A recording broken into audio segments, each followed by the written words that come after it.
Yo, what's up guys? ATM here. Welcome back again to my YouTube channel. For this vlog, may new arrival sa may tabi ng Petron dito sa Balanga City, Bataan. Tignan natin kung may mamakita tayong mga items doon na mabibisa. Tara, samahan nyo ako.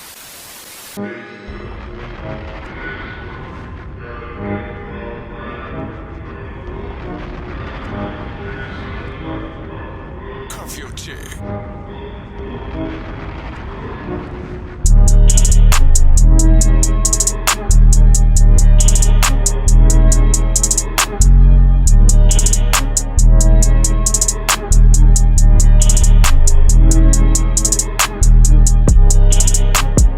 Whole time I was ready, they was like, hold up, wait a minute. I was like, nah, nigga, let's get it. It's that OVO Halloween gang, you know how I'm rocking already. If you come here trying to take some, there's a lot more where that came from, and it really ain't no thing. I got some opinion.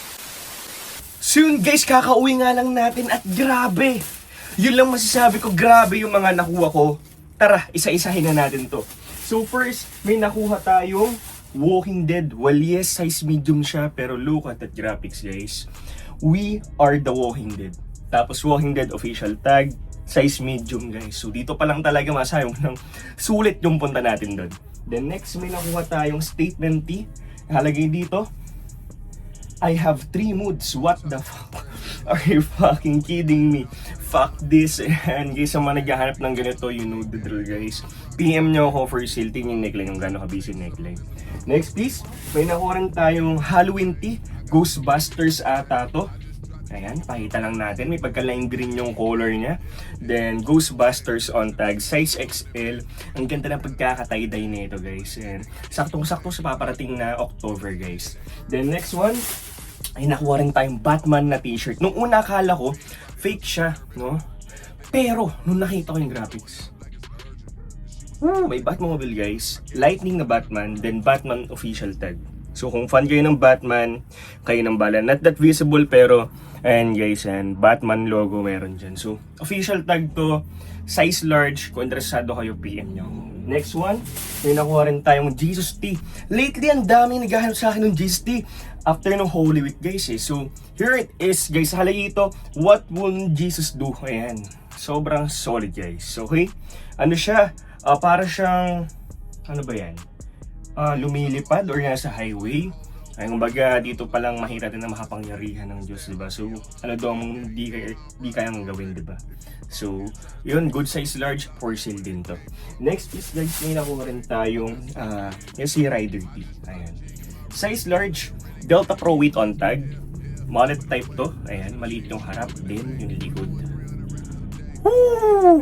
Guys, dati meron na akong ganito long sleeves, lightning graphic siya na color green. Kung familiar kayo doon, guys, yun yung kadalasan lumalabas sa market. So ito color red na motor tee. Sa mga naghahanap dyan ng mga biker tees, guys, you know the drill, guys.